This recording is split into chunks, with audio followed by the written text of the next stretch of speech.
You're listening to Turn Up Tuesdays with your girl Chloe. That was MDotR with one of his new singles on his EP called Better Than Them. And on the phone with me tonight, I have the one, the only MDotR. Hello? How are you? I'm good. I'm good. Lovely stuff. So I'm going to get straight into it. So your new EP, Rise and Vibe, is out now on all platforms. Do you want to tell us a bit about that? All right, so Rise and Vibe. So if anybody does know me from before, from like viral stuff and them thing there, you know, it was a lot of 100 gal and Dougal Dagger and all these type of things. So I kind of just mature the music a little bit, come with something different, more mature, you know, with some different kind of songs, some just more mature. Everything's just like a little bit more mature, a little bit more serious. Yeah, exactly. So everyone here at Fade wants to know, what does Dougal Dagger actually mean? What is this? We want to know. I just put, you know, it just come out in a freestyle, you know, and you know, so it could be a term expression for you, for a male and a female. Okay. Yeah. But then at the same time, you know, if the kids them ask what it is, you can just say it's a dance move, you know? All right. I like that. It's a clean and raw version. Exactly, you know? I like that. Radio version.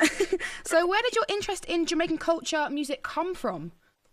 Well, it's really and truly, it's always been a part of me. From a young age growing up, I was only really kind of influenced by that type of music from my older brothers and sisters. Yeah. And later in my teenage years, my family married into a Caribbean family, which kind of just like put the culture in me even more. And I just love reggae and dancehall music, you know. Exactly, great. So if you could collaborate with any sort of artist, whether that's UK, American, dancehall, reggae, whatever, who would it be and why?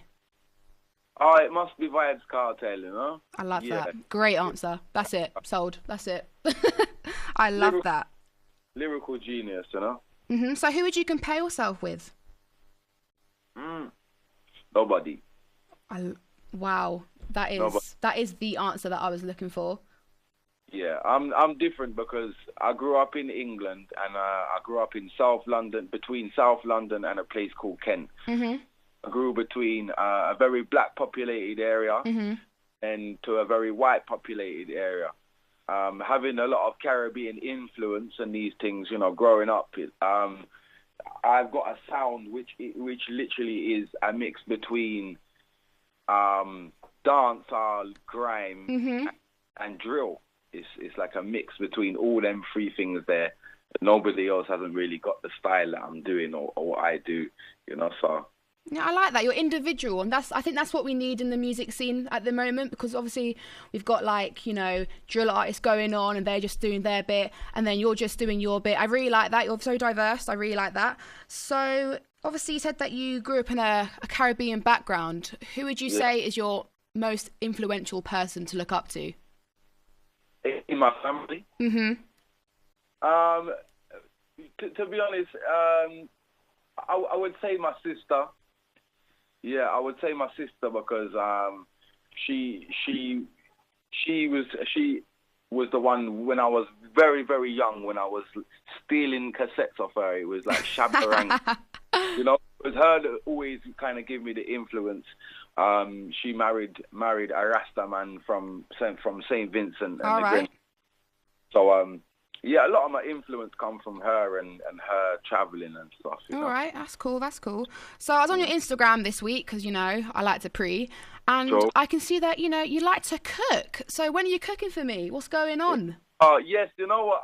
I was planning to release a cookbook. I was trying to do it for this year, but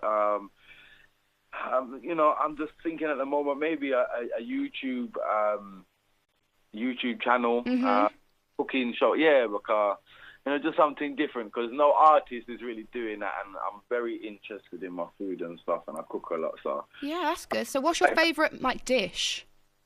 What that I cook personally myself? Yeah. Well, I have some specials, you know. Yeah, I have some specials, man, because I have my own jerk seasoning that nobody can ramp with. Oh, lovely. I can't wait. I can't wait to taste it. You need to bring it down to Fade Radio so that we can all have, you know, a little taster of that. Of course, of course. But I do some seafood specials and stuff like that. I do some mussels with some shrimp and chorizo. Is my thing. I never seen that nowhere else. I kind of just made it up myself. So. Well, that's great. You know what? I don't like seafood and everything, so hopefully you can convert me. Joe. So who would you say is your main competitor in the music industry at the moment? No, I don't look at it like that. I really don't look at it like that because I feel that's just a bad mind thing. Because looking at anybody and thinking like, oh, I'm in competition with you, then you're looking at them and thinking, oh, I need to be doing that. But really and truly, everybody has their own path and their own way. You know, there's always an artist like that's doing something right now, and I'm looking at them and I'm saying, bro, I need to be doing what you're doing. And then I look upon me and then I say, yo, I need to do what he's doing. You know, we all have different paths. You know, for me personally, myself, I'm a different kind of artist. I can say this. I've had a documentary team following me for the past half a year. You know, a collective of people from the BBC, Apple Music, a few different people, and they come together and put this, putting the story together about my life. And you know, you could have the biggest artist out there, but he might not be as interested in it as other people. Everybody's just got a different path, you know, so I don't really compete with anybody, man. That's good, that's good. So what would you say to your younger self, knowing what you know now? Would you do anything differently? 100%, man. Just, you know, I think a lot of the time growing up, when we're doing music and stuff, it's kind of like you get money, and sometimes you don't really want to feed all your money into it because you think like, you're not really seeing no return out of it. But I would just like to a younger me, I would just say, look, put all your time and effort and all your money into it. Like, just do what you can, you know, just invest your time and your money. Lovely, I love that. Smart moves. So obviously with a new EP out, are you going to do any performances for us, like any live performances? Yeah, definitely. I've done an EP launch. For it in Brixton, at Brixton Jam. At the end of last year. I've done a few things over but at the moment, I've got some plans to go over to Canada, so I'm just kind of waiting to Jamaica as well for to finish the documentary. So I can't take any bookings in the UK at the moment. But saying that, there is a potential booking in Birmingham. Oh, hometown. Yeah, Club 101 has been in contact with me. So we're just waiting on a date from that. So. Oh, I'm definitely interested in that. Like, I haven't actually been to 101 yet because I haven't had the time. But if you're there, that's it. I'm going to go. I'm ready to get bad and bougie and go to the club, honestly. Well, thank you so much for taking the time out of your schedule to do this for us. We really appreciate it. Make sure you follow us on our socials. And guys, follow MDot on MDotR Artist. Now, would you like to introduce the next song for us? Yes, people, this track is featuring the one and only, the original Dandada Shabba D. It's a one and only drum and bass tune I'm probably ever going to do, and it's named Style and Pattern. I hope you enjoy it.